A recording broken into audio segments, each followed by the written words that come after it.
Idol, puntahan natin yung mga pitsay ko. Nilagyan ko ng loam soil ulit.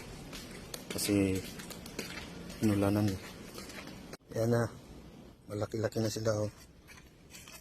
Yan. Malaki-laki na yung idol. Nilagyan ko ulit sila ng loam soil.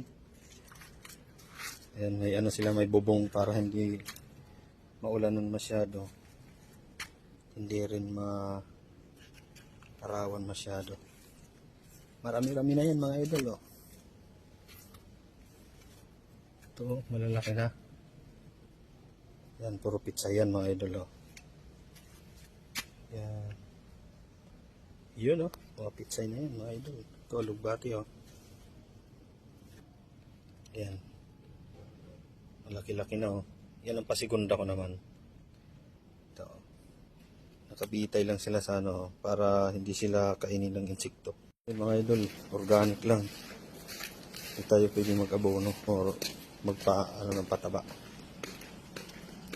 Kasi ayun, mas maganda daw yung organic. May binhi naman ako pangatlo yan. Dito pang-apat oh. Yan, diba? Ay, isa. Mga idol, ako'y